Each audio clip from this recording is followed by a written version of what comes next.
بسم اللہ الرحمن الرحیم الرحمن علم القرآن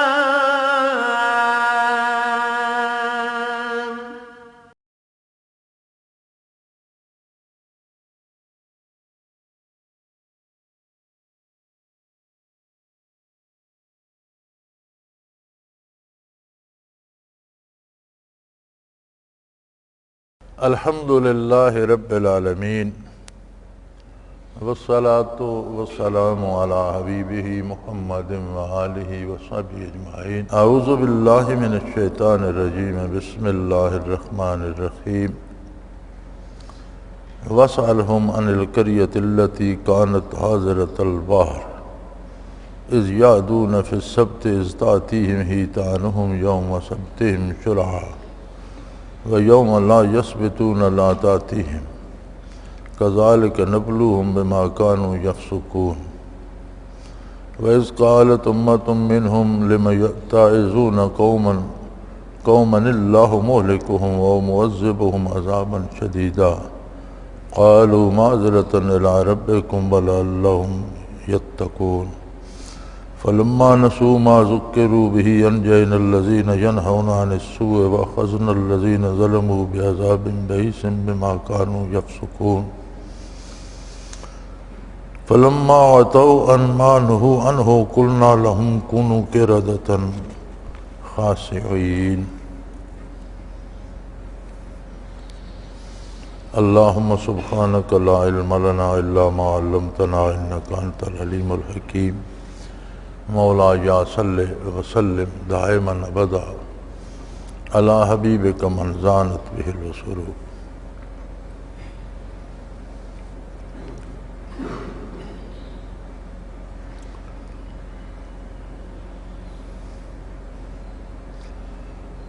ارشاد باری ہے واسألہم عن القریۃ التی کانت حاضرۃ البحر۔ بنی اسرائیل کے پاس اپنی کتاب بھی تھی، یہود کے پاس، عیسائیوں کے پاس، اور یہ بات یہودیوں کی چل رہی ہے۔ بہت سی تبدیلیوں اور تعریف کے باوجود تاریخی واقعات جو گزرے وہ ان کے پاس بھی موجود تھے اور ان کے علماء ان سے اچھی طرح واقف تھے، بلکہ یہاں تک کہ ان تاریخی واقعات کی بابت علماء یہود ہی مشرکین مکہ کو سوال سکھایا کرتے تھے کہ جا کر یہ سوال کرو حضور اکرم صلی اللہ علیہ وآلہ وسلم پر کہ اس کا جواب بجز نبی کوئی نہیں دے سکے گا۔ جیسے روح کے بارے پوچھا گیا، حضرت یوسف علیہ السلام کے بارے پوچھا گیا، وہ پوری سورہ یوسف نازل ہوئی۔ اسی طرح اصحاب کہف کے بارے سوال ہوا، تو ارشاد ہوا کہ اے میرے حبیب یہ خوب جانتے ہیں، ان کے علم میں ہے، ان کے پاس یہ تاریخی حقائق موجود ہیں، آپ ان سے یہ سوال کیجئے۔ حضرت جی رحمۃ اللہ تعالی علیہ مناظر بھی تھے اور تمام فرق باطلہ کے خلاف آپ نے مناظر کیے، ہندوؤں، سکھوں، عیسائیوں سمیت۔ تو حضرت فرمایا کرتے تھے کہ اگلا سوال کرتا رہے اور آپ جواب دیتے رہیں تو آخر کب تک دیں گے؟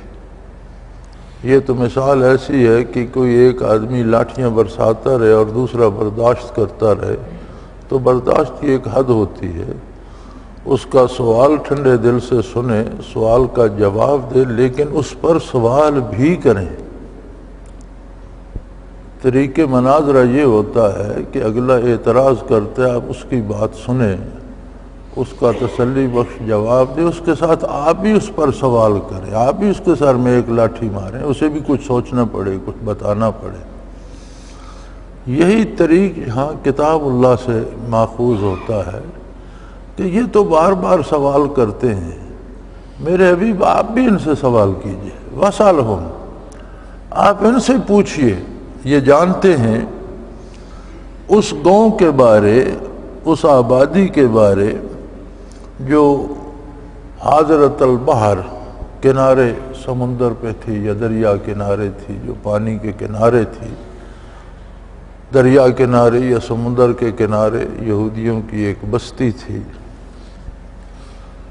اور ان پر اللہ نے ایک آزمائش ڈال دی۔ یہودیوں کا متبرک دن ہفتہ ہے، جیسے ہمارے ہاں دنوں میں جمعہ متبرک دن شمار ہوتا ہے، یہودیوں کے ہاں ہفتہ شمار ہوتا ہے، عیسائیوں کے ہاں اتوار کی وہی حیثیت ہے۔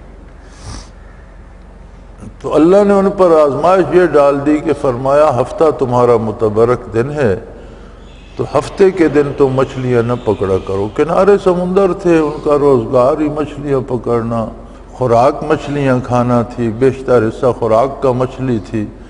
مچھلی فروخت کر کے دوسری ضروریات، کپڑا جوتا وغیرہ گھر کا سامان پورا کرتے۔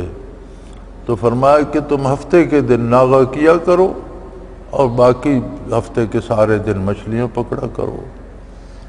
اب اللہ کی شان، اللہ کی آزمائشیں بھی عجیب ہوتی ہیں۔ نیک لوگوں پہ جب مہربانی فرماتا ہے تو ان کے لیے نیکی، مزید نیکی آسان کر دیتا ہے۔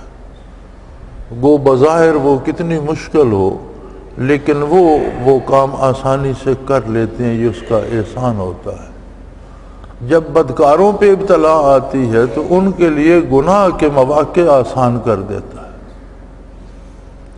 اور یہ بڑا سخت امتحان ہے کہ کسی کے لیے گناہ کے مواقع کھول دیے جائیں اور کوئی اسے روکنے ٹوکنے والا نہ ہو، تو وہ بندہ بے دھڑک کیے چلا جاتا ہے۔ جیسے آج کل ہمارے ارباب اقتدار کو کوئی پوچھنے والا نہیں، جو جی میں آتا ہے کرتے چلے جاتے ہیں۔ لیکن یہ نہیں بھولنا چاہیے کہ پوچھنے والا موجود ہے، جس کی کائنات ہے، جس کی مخلوق ہے، جس نے حساب لینا ہے، وہ موجود ہے۔ وہ ہر حرکت و سکون کو خود دیکھ رہا ہے، ملاحظہ فرما رہا ہے، اس کے فرشتے لکھ رہے ہیں۔ کوئی روکنے والا نہ ہو تو وہ روکنے والا تو موجود ہے۔ اگر اس نے مہلت دی ہے تو یہ بڑا سخت امتحان ہے۔ تو کنارے سمندر رہتے تھے، جب یہ حکم ہوا اذ یعدون فی السبت اذ تأتیہم حیتانہم یوم سبتہم شرعا، جب انہیں ہفتے کے دن شکار سے روک دیا گیا تو اللہ کا کرنا ایسا ہوا کہ ہفتے کے دن مچھلیاں کنارے پہ آ جاتی ہیں، جدھر دیکھو پانی میں مچھلی نظر آنا شروع ہو جاتی، اور جدھر نظر کرو مچھلیاں ڈاروں کے ڈار پھرتی ہیں۔ اب انہیں شکار منع تھا، اور جب ہفتہ گزر جاتا تو مچھلیاں گہرے پانی میں چلی جاتی، پھر بڑی محنت کرنی پڑتی، کبھی کوئی شکاری خالی لوٹتا، کبھی کوئی 2-4 پکڑ کے آتا، کبھی کوئی 10-12 پکڑ لیتا، لیکن محنت اور مجاہدے سے ہاتھ آتی، اور ہفتے کے دن تو کل مچھلیاں کنارے سمندر آ جاتی ہیں اور کم گہرے پانی میں آ جاتی، نظر آنے لگتی کہ مچھلیوں کے ڈار پھر رہے ہیں۔ تو انہوں نے بھی ایک طریقہ ایجاد کیا، جیسا آج کل ہم نے ایجاد کر لیا ہے نا کہ ہم سود کو سود نہیں کہتے، منافع کہہ کر کھا جاتے ہیں۔ انہوں نے بھی کہا جی ہم ہفتے کو نہیں پکڑیں گے، لیکن سمندر کے کنارے بڑے بڑے حوض سے گڑھے بنا دیے اور ایک پانی کی نالی سمندر سے نکال کر ان حوضوں میں پہنچا دی، تو مچھلیاں اس پانی کے راستے ان حوضوں میں بھی چلی جاتی ہیں، وہ حوض بھر جاتے۔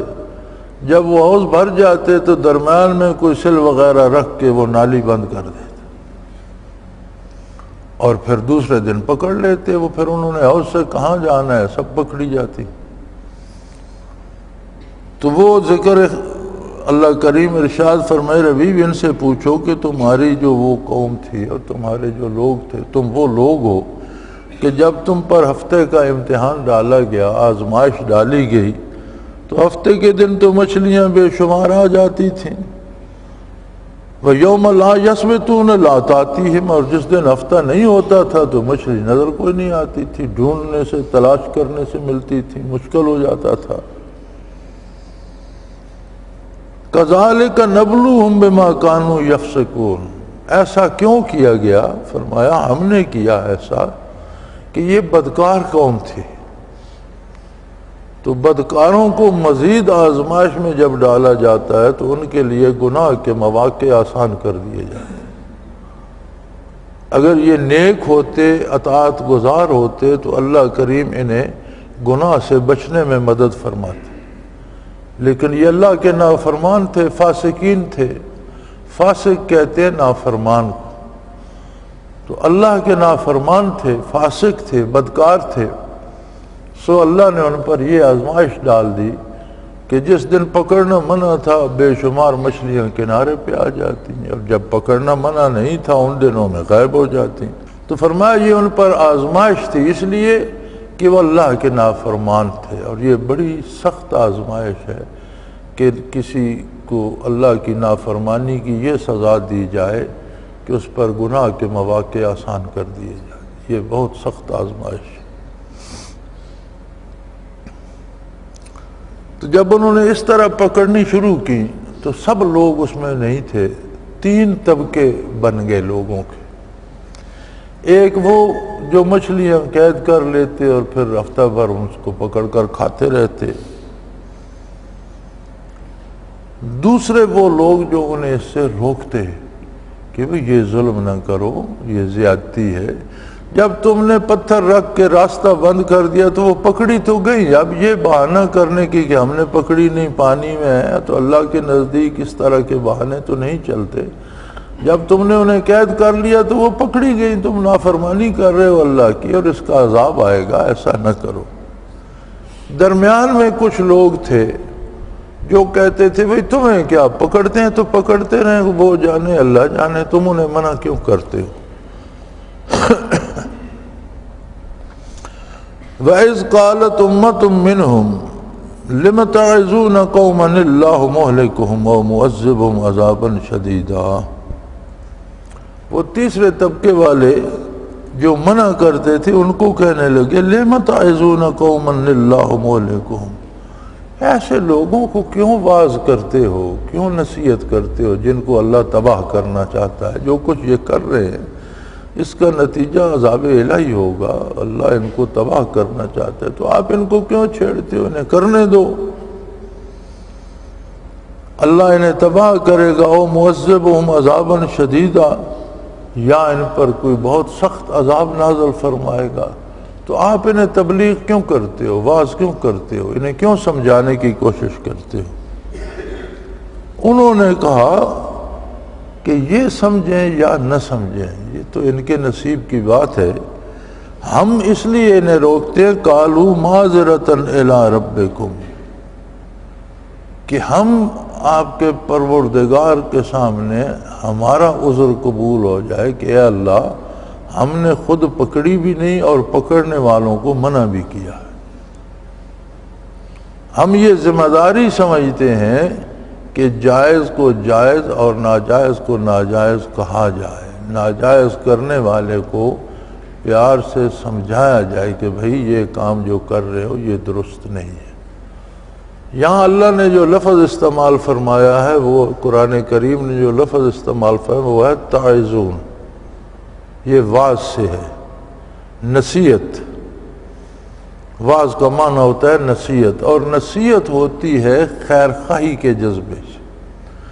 جس بندے کا آپ بھلا چاہتے ہیں اسے نصیحت کر دیں، تو اس کا مطلب ہے کہ گناہگار کو گناہ سے روکنے میں ایک اس کی خیر خواہی مقصود ہونی چاہیے کہ اس کا بھلا ہو جائے، اللہ کا بندہ ہے، اللہ کے عذاب سے بچ جائے، اللہ کا بندہ ہے تو اللہ کی نافرمانی سے بچ جائے۔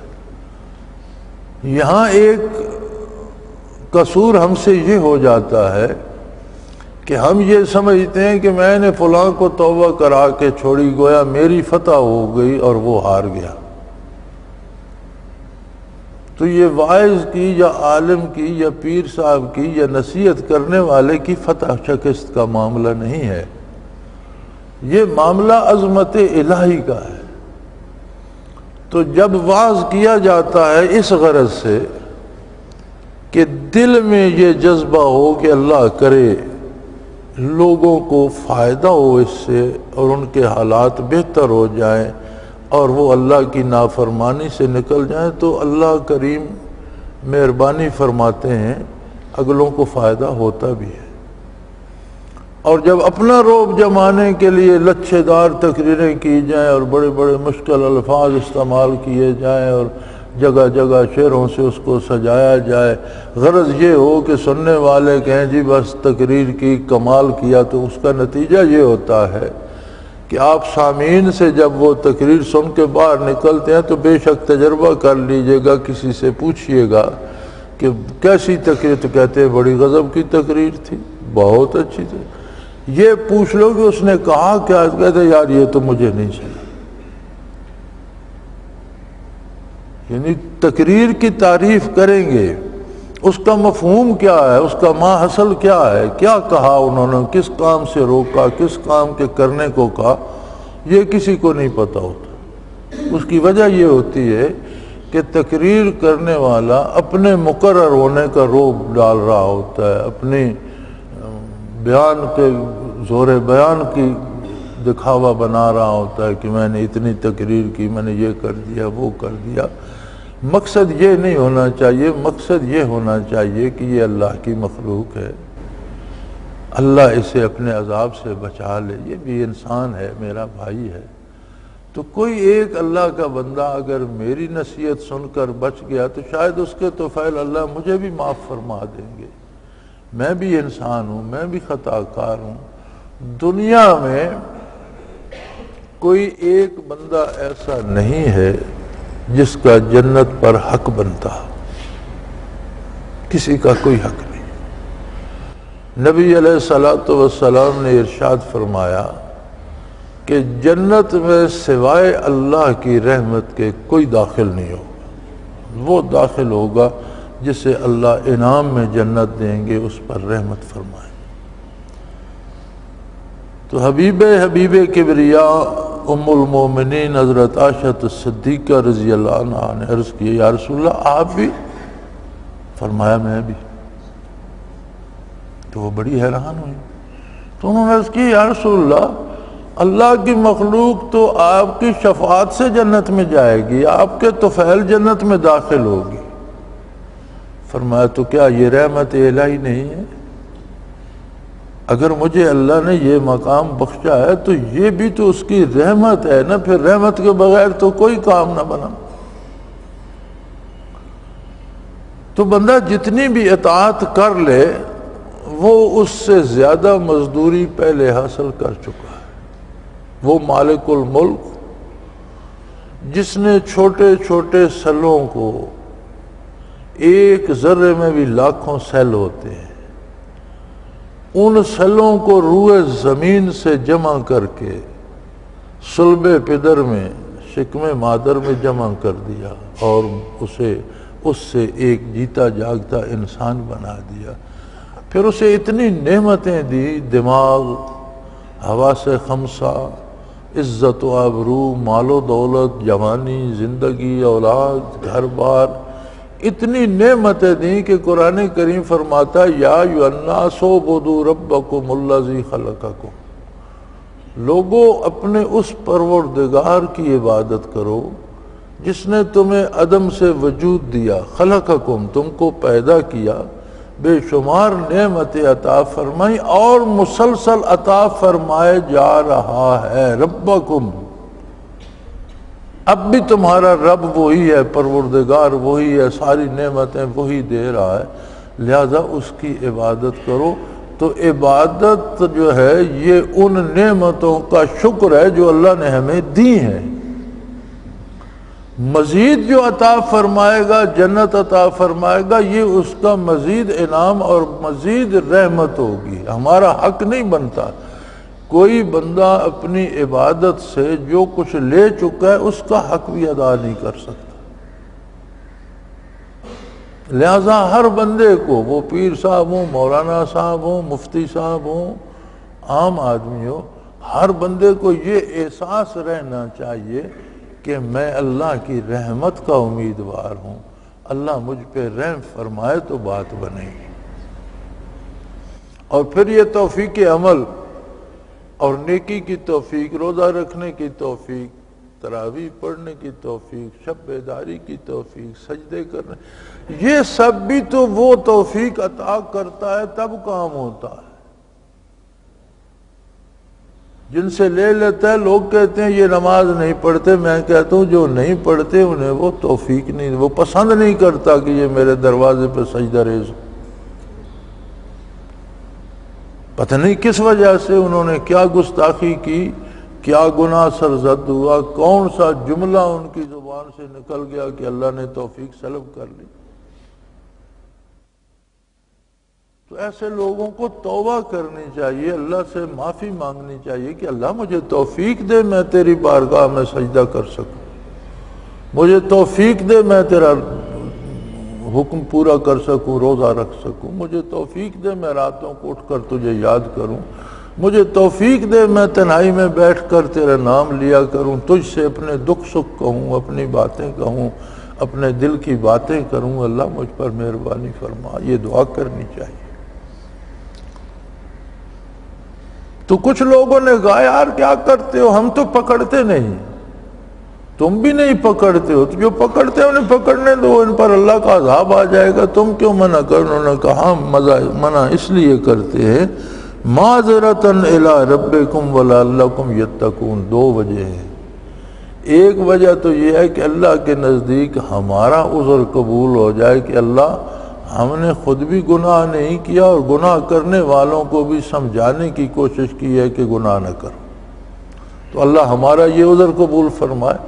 دوسری بات یہ ہے کہ ہمارا دل چاہتا ہے کہ یہ بھی نیک ہو جائیں، یہ کیوں جہنم میں جائیں، کیوں عذاب الہی کا شکار ہو۔ لعلکم یتقون، اللہ مہربانی فرمائے۔ تو یہ بھی اللہ کی مخلوق ہے، ہمارے بھائی ہیں، آدم علیہ السلام کی اولاد ہیں، تو اللہ انہیں اپنے عذاب سے بچا لے، تو ہمارا دل یہ بھی چاہتا ہے کہ یہ بھی بچ جائے۔ اس کا مطلب ہے قرآنی اصول یہ ہے کہ گناہ سے تو نفرت کی جائے، گناہگار سے نہیں۔ گناہگار سے ہمدردی ہونی چاہیے، جیسے ڈاکٹر کو، گھر والوں کو بیماری سے تو نفرت ہوتی ہے، بیمار سے نہیں۔ بیمار کی تو وہ حفاظت کرتے ہیں، علاج کرانے کی کوشش کرتے ہیں، دوائیں دیتے ہیں، چاہتے ہیں کہ بیماری نکل جائے۔ تو گناہ سب سے بڑی بیماری ہے، گناہ سے ضرور نفرت کی جائے، لیکن گناہگار ہماری ہمدردی کا مستحق ہے، پیار کا مستحق ہے۔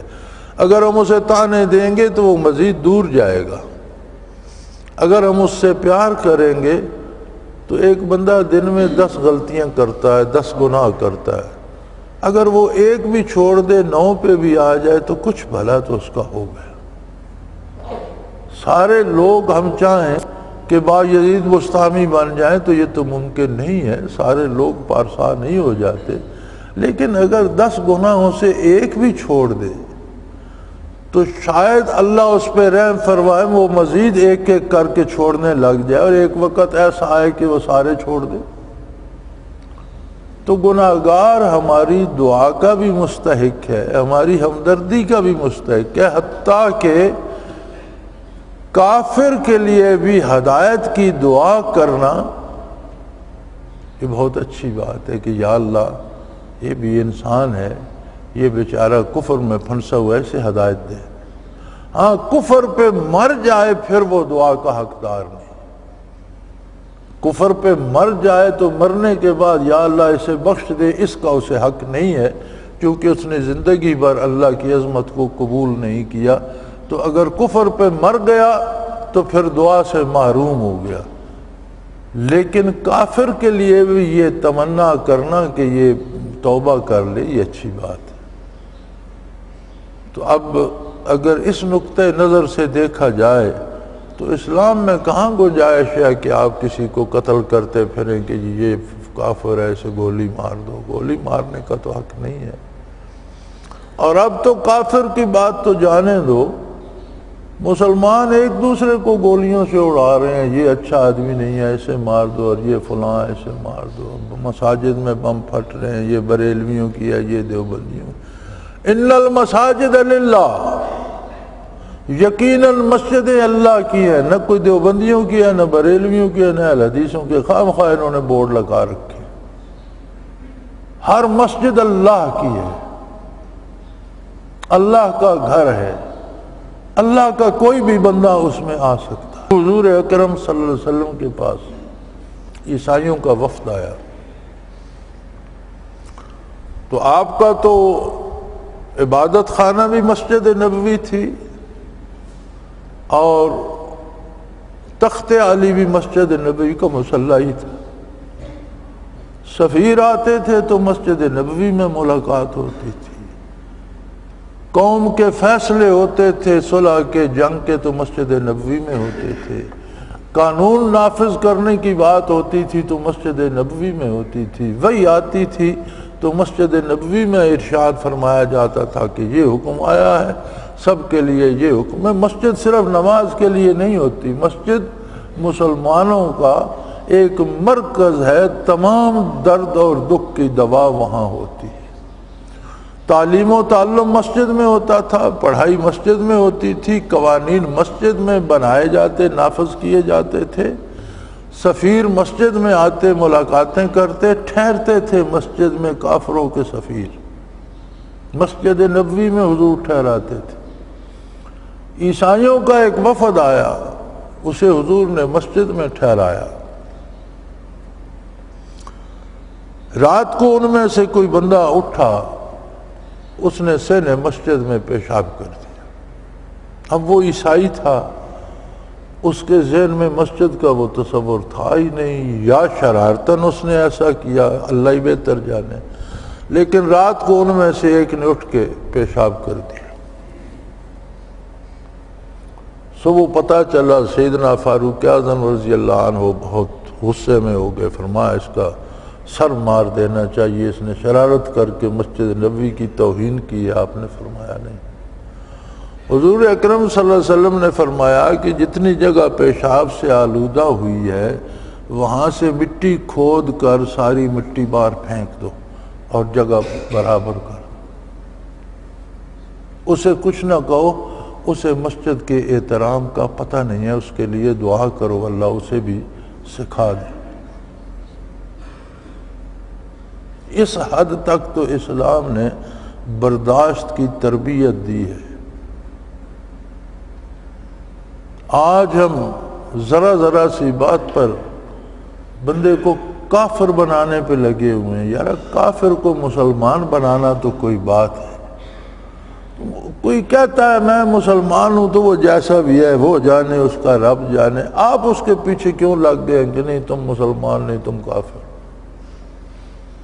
ہاں کوئی ضروریات دین کا انکار کرے، اللہ کی عظمت کا انکار کرے، قرآن کی حقانیت کا انکار کرے، حضور اکرم صلی اللہ علیہ وسلم، آپ کے اہل بیت، آپ کے صحابہ کرام کی توہین کرے، احکام اسلامی کا انکار کرے، فرشتوں کے وجود کا انکار کرے، جنت و دوزخ کا انکار کرے، آخرت کے حساب کتاب قیامت کا انکار کرے تو کافر ہے.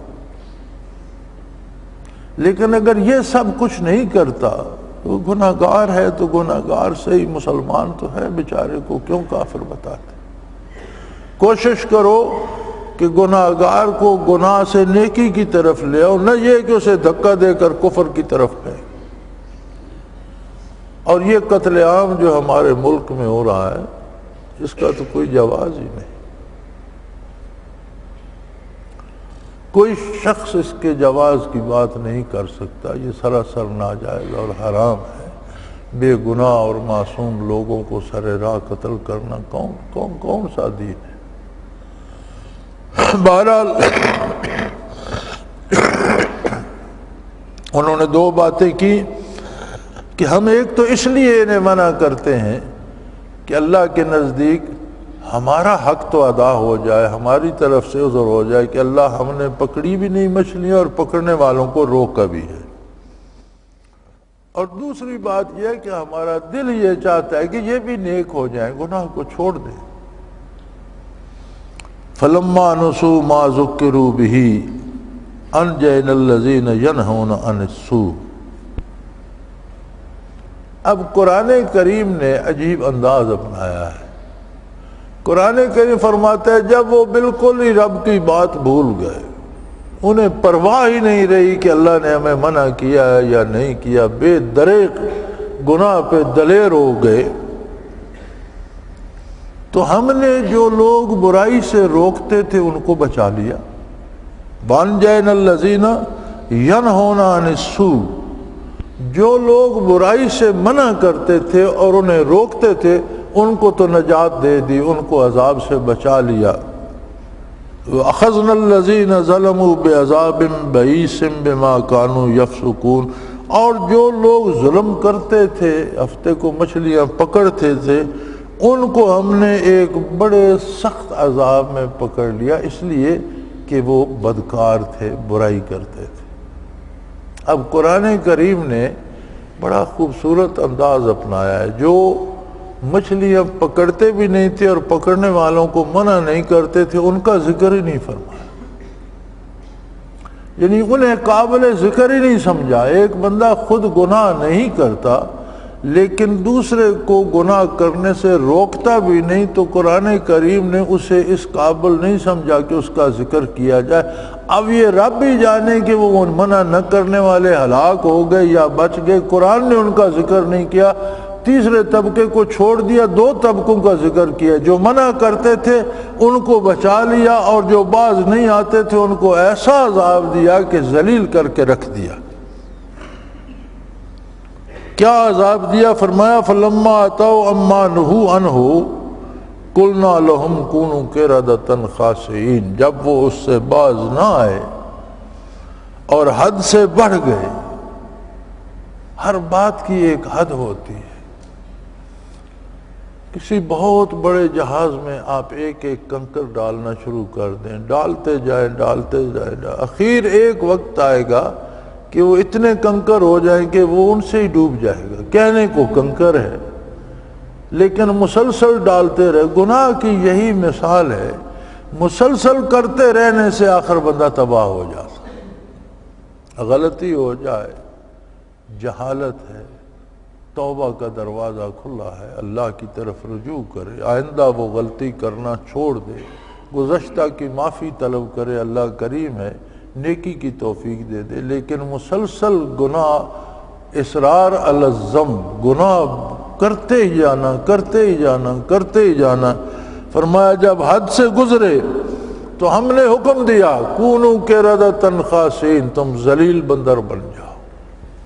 مفسرین نے لکھا ہے، بعض تفاسیر میں یہ لکھا ہے کہ وہ جو مچھلیاں پکڑتے تھے جب وہ ان کے وعظ نصیحت سے تنگ آئے تو انہوں نے کہا یار ایسا کرتے ہیں، ہم ایک محلے میں ہو جاتے ہیں، درمیان میں اونچی اونچی دیوار بنا دو، یہ نہ ہمیں دیکھیں نہ بات کریں ہم سے، ان کو پرہیزگاروں کو ایک طرف کر دو۔ انہوں نے درمیان میں بڑی اونچی 6 فٹ 7 فٹ دیوار کھینچ دی اور اپنا محلہ الگ کر لیا۔ اللہ نے فرمایا اب تو یہ حد سے گزر گیا، اب تو یہ بات سننا بھی پسند نہیں کرتے۔ اللہ نے حکم دیا ذلیل بندر بن جاؤ۔ جب صبح وہ لوگ اٹھے تو دوسری طرف کوئی آواز نہیں آ رہی تھی انسانی، کوئی شور شرابہ، کوئی بچوں کا شور ہوتا ہے، کوئی جاگتا اٹھتا کام کرتا۔ وہ دیوار سے انہوں نے جھانکا تو بندر اچھل کود کر رہے تھے اور رو چیخ رہے تھے اور چلا رہے تھے۔ تو اس کا یہ مطلب نہیں ہے کہ بندر ان یہودیوں سے بنے ہیں، ان سے پہلے بندر جو مخلوق ہے یہ الگ مخلوق ہے، موجود تھے، اور ایک ذلیل سی مخلوق ہے، غلاظت کھاتی ہے، شرارتیں کرتی ہے، تو اللہ نے انہیں بھی ذلیل بندر بنا دیا۔ پھر وہ بندروں کی زندگی نہیں جی سکے، ایک ایک کر کے 2-3 دنوں میں سب مر کر تباہ ہو گئے۔ تو بعض لوگوں نے یہ سمجھایا کہ وہ لوگ جو بندر بنے یہ بندر ان کی اولاد آ رہے ہیں، ان کی اولاد وغیرہ نہیں ہوئی، نہ وہ آباد ہوئے، پھر وہ برباد ہو گئے اور چیختے چلاتے 1-2-3 دنوں میں جتنا رب نے چاہا مر کر تباہ و برباد ہو گئے۔ لیکن یہ تو دنیا کا عذاب تھا، اس پہ بات ختم تو نہ ہوئی۔ اصل عذاب تو پھر مرنے کے بعد برزخ کا، اور پھر قیامت کے بعد آخرت کا۔ تو وہ مسلسل جس طرح وہ گناہ میں ترقی کرتے گئے تھے اسی طرح سزا میں بھی درجہ بدرجہ ترقی ہوتی چلی جائے گی۔ اللہ کریم اطاعت کی توفیق عطا فرمائے۔ اللہ اس مصیبت سے بھی بچائیں کہ بندہ اپنی نیکی پہ ناز اور فخر کرنے لگے۔ اللہ اس مصیبت سے بھی بچائے کہ بندہ خود کو پارسا اور دوسروں کو بدکار سمجھنے لگے۔ کوشش یہ کرنی چاہیے کہ اگر کوئی بھائی غلطی بھی کرتا ہے تو اس سے ہمدردی سے بات کریں، اسے پاس بٹھائیں، اس کی بات سنیں، سمجھانے کی کوشش کریں۔ باز آ گیا تو اجر آپ کو بھی ملے گا، نہیں باز آیا تو بتلانے کا اجر آپ کا اللہ ضائع نہیں فرمائے گا، آپ کے گناہ معاف کر دے گا، آپ کا بھلا ہی بھلا ہے۔ اللہ کریم ہمیں اس کی توفیق عطا فرمائے، ہمارے گناہ معاف فرمائے اور خاتمہ بالایمان نصیب فرمائے۔ وآخر دعوانا ان الحمدللہ رب العالمین۔ اللہ اللہ اللہ اللہ اللہ اللہ اللہ اللہ۔ حضرت امیر محمد اکرم آبان مد ظلہ العالی دارالعرفان منارہ ضلع چکوال میں سالہ سال سے قرآن و حدیث کے اوپر خطابات کر رہے ہیں اور سلسلہ نقشبندیہ اویسیہ کے مطابق لوگوں کو ذکر الہی کی تربیت دے رہے ہیں۔ وہ قرآن پاک کی تفسیر ترتیب وار بیان کر رہے ہیں۔ تفسیر قرآن کو وہ موجودہ ملکی اور بین الاقوامی حالات کے مطابق بیان کرتے ہیں۔ موٹر وے سے کلر کہار کے انٹرچینج سے نکلتے ہوئے کلر کہار کی جھیل سے ہوتے ہوئے میانی، بوچھال اور نور پور سے گزرتے ہوئے دارالعرفان منارہ پہنچ سکتے ہیں۔ حضرت امیر محمد اکرم آبان نے بچیوں اور بچوں کی دینی اور دنیاوی تعلیم کے لیے سقارہ اکیڈمی کے نام سے ایک درسگاہ بھی قائم کی ہے، جس کا افتتاح ملک پاکستان کے صدر جنرل محمد ضیاء الحق نے اپنے دست مبارک سے کیا تھا۔ وہ تمام احباب جو اسلام کی طلب رکھتے ہیں ان سے گزارش ہے کہ دارالعرفان منارہ ضلع چکوال میں امیر محمد اکرم آبان صاحب کے خطابات سے مستفید ہوں۔ وہ ہر جمعے کو نماز سے پہلے بیان فرماتے ہیں۔ ہر ماہ کی پہلی اتوار کو ماہانہ اجتماع ہوتا ہے جس میں آپ خصوصی خطاب فرماتے ہیں اور پاکستان کے چاروں صوبوں سے احباب اس اجتماع میں شرکت کرتے ہیں۔